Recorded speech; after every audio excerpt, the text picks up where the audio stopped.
برابر کے حقدار اور حصے دار ہے. بس میری جگہ کمزوری اور سرگرد کی نہیں بلکہ یقین اور ایمان کی ہے. لیکن اگر اتنی بڑی تعداد یعنی 10 کروڑ ہوتے ہوئے بھی تم یہ خیال کرتے ہو کہ فنا ہو جاؤ گے, جاؤ گے, تو اس کا کیا علاج ہے؟ 10 کروڑ واسطے کو کوئی تحفظ اور کوئی دستور نہیں بچا سکتا. میرے سینے میں کمیشن ٹھہر رہی ہے. میں وہی حرارت آپ کے اندر پیدا کرنا چاہتا ہوں. میں آپ سے معلوم کرنا چاہتا ہوں کہ کیا انسانی تعداد کی اتنی عظیم مقدار ایک آزاد اور جمہوری ہندوستان میں اپنے حقوق و مفاد کی نگہداشت خود نہیں کر سکتی تھی؟ میرے بھائیوں, زندگی وہی بچتا ہے جس کی پاؤں کے نسیں مضبوط ہوں.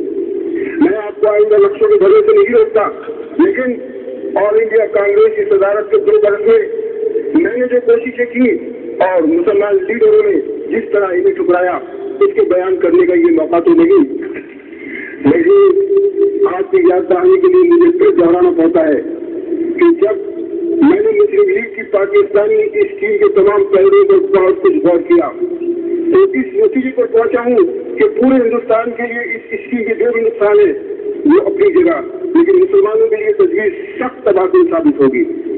اس سے ان کی کوئی مشکل حل ہونے کے بجائے مزید مشکلات پیدا ہو جائیں گی. اگر پاکستان کا لفظ میرے نزدیک اسلامی تصورات کے خلاف ہے. پیغمبر اسلام صلی اللہ علیہ وسلم کا ارشاد ہے کہ اللہ تعالیٰ نے تمام روز زمین کو میرے لیے مسجد بنا دی. اس روز زمین کو پاک اور ناپاک کے درمیان تقسیم کرنا ہی اسلامی تعلیمات کے منافی ہے. دوسرے یہ کہ یہ پاکستان کی اسکیم ایک طرح سے مسلمانوں کی شکست کی علامت ہے. ہندوستان میں مسلمانوں کی تعداد 10 کروڑ کے اندر ہے اور وہ اپنی زبردست تعداد کے ساتھ ایسی مذہبی و معاشرتی صفات کے حامل ہے کہ ہندوستان کی قومی و وطنی زندگی میں پالیسی اور نظم و نسق کے تمام معاملات پر فیصلہ کن اثر ڈالنے کی طاقت رکھتے ہیں. پاکستان کی اسکیم کے ذریعے ان کی یہ ساری قوت و صلاحیت تقسیم اور ضائع ہو جائے گی. اور میرے نزدیک یہ بدترین بزدلی کا نشان ہے کہ میں اپنی میراث پدری کے دست بردار ہو گئے چھوٹے سے ٹکڑے برقرار کر لوں. میں اس مسئلے کے دوسرے تمام پہلوؤں کو نظر انداز کر کے تنہا مسلم مفاد کے نقطۂ نگاہ سے بھی غور کرنے کے لیے تیار ہوں کہ اگر پاکستان کی اسکیم کو کسی طور پر بھی مسلمانوں کے لیے مفید ثابت کر دیا جائے تو میں اسے قبول کر لوں گا اور دوسروں سے اسے منوانے پر اپنا پورا زور صرف کر ڈالوں گا. مگر حقیقت یہ ہے کہ اس اسکیم سے مسلمانوں کی جماعت کے ملی مفاد کو ذرا بھی فائدہ نہ ہوگا اور نہ ان کا کوئی اندیشہ دور ہو سکے گا.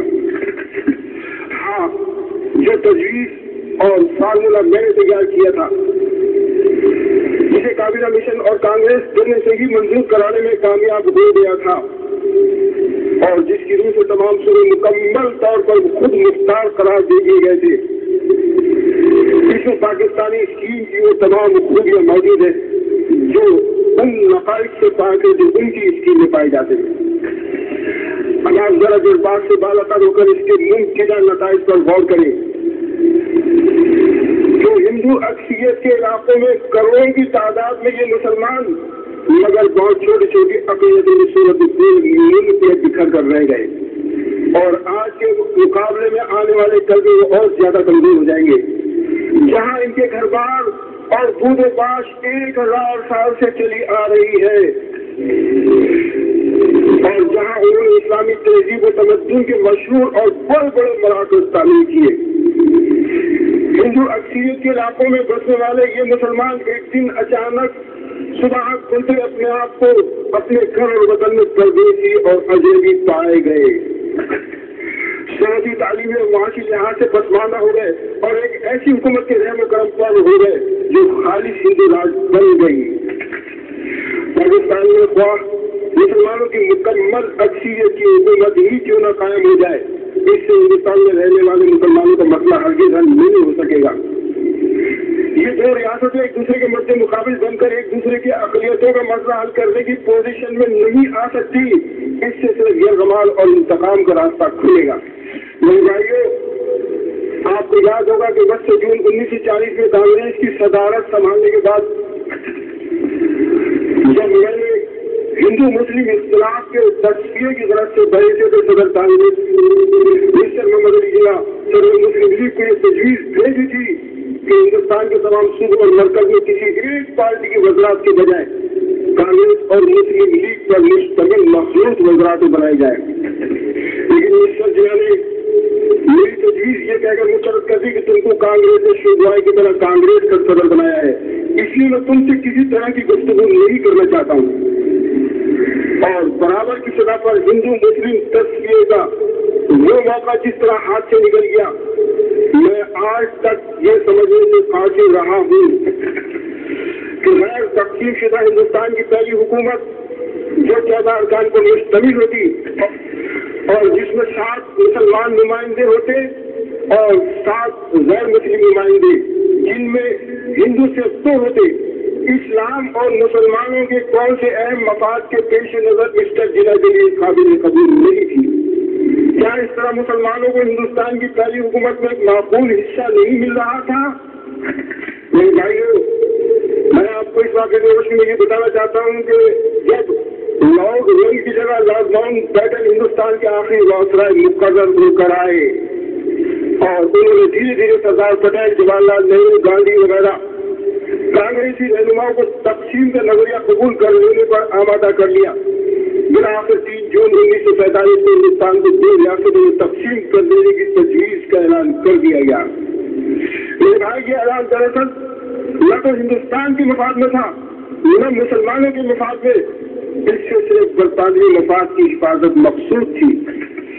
اس لیے کہ ہندوستان کی تقسیم اور مسلمان اکثریت کے صوبوں کی الگ ریاست قائم کر دینے سے برطانیہ کو بر صغیر میں اپنے پاؤں ٹکانے کا موقع حاصل ہو جاتا تھا. ایک ایسی ریاست جس میں مسلم لیگ کے نام سے برطانیہ کے پسندیدہ افراد برسری اقتدار آ جائیں گے، مستقل طور پر برطانیہ کے زیر اثر رکھی جا سکتی تھی اور اس کا اثر ہندوستان کے رویے پر بھی پڑنا لازمی ہوگا. ہندوستان جب یہ دیکھے گا کہ پاکستان میں انگریزوں کا اثر ہے تو وہ اپنے یہاں بھی انگریزوں کے مفاد کا لحاظ رکھے گا. آخرکار 14 اگست 1947 کو ہندوستان تقسیم کر دیا گیا. پاکستان اور ہندوستان کی 2 آزاد ریاستیں وجود میں آ گئی جو یکساں طور پر برطانوی کامن ویلتھ کی ممبر بننے پر راضی ہو گئی اور پھر یہ بدترین خدشات صحیح ثابت ہونے لگے. ایک فرقہ دوسرے فرقے کا بدترین دشمن بن کر قتل عام، غارت گری اور لوٹ مار پر اتر آیا. خون کی لکیروں کے ساتھ 2 ملکوں کی سرحدیں کھنچ جانے لگی اور افسوس یہ مسلمان تقسیم در تقسیم ہو کر رہ گئے. لیکن اب کیا ہو سکتا ہے؟ اب اگرچہ ہندوستان نے آزادی حاصل کر لی لیکن اس کا اتحاد باقی نہیں رہا. پاکستان کے نام سے جو نئی ریاست وجود میں آئی ہے جس میں برطانیہ کے پسندیدہ افراد کا برسر اقتدار طبقہ وہ ہے جو برطانوی حکومت کا پروردہ رہا ہے. اس کے طرز عمل میں خدمت خلق اور قربانی کا کبھی کوئی شائبہ نہیں رہا ہے اور صرف اپنے ذاتی مفاد کے لیے پبلک کے کاموں شریک ہوتے رہے ہیں. اور پاکستان کے قیام کا صرف ایک ہی نتیجہ نکلا ہے کہ بر صغیر میں مسلمانوں کی پوزیشن کمزور ہو کر رہ گئی ہے اور یہ ہندوستان میں رہ جانے والے مسلمان تو کمزور ہو گئے ہیں. یہ ہندوستان میں رہ جانے والے کروڑوں مسلمان جو اب تک ہندوؤں کے ظلم اور انتقام کا شکار رہیں گے، پاکستان کے بسنے والے مسلمان ان کی کوئی بھی مدد نہ کر سکیں گے. اور اسی طرح سے پاکستان میں بسنے والے مسلمان جس معاشرتی، اقتصادی کمزوری اور سیاسی پسماندگی کا شکار رہیں گے، یہ ہندوستان میں بسنے والے مسلمان ان کی کوئی مدد نہ کر سکیں گے. کیا یہ بات غور کرنے کی نہیں کہ جب تقسیم کی بنیادی ہندوؤں اور مسلمانوں کے درمیان عداوت پر رکھی گئی تھی تو پاکستان کے قیام سے یہ منافرت ایک آئی شکل اختیار کر گئی ہے اور اس کا حل اب اور زیادہ مشکل ہو گیا ہے. اور اسی طرح یہ دونوں ملک خوف و ہراس کے تحت اپنے اپنے فوجی اخراجات بڑھاتے رہنے پر مجبور رہیں گے اور معاشی ترقی سے محروم ہوتے چلے جائیں گے. لیکن آج اگر میں ملامت کروں تو کس کو کروں، کیسے کروں اور کیوں کر کروں؟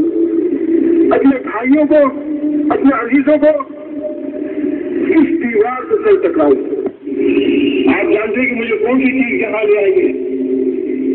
میرے لیے شاہجہاں کی مسجد، اس یادگار مسجد میں یہ پہلا استعمال نہیں ہے.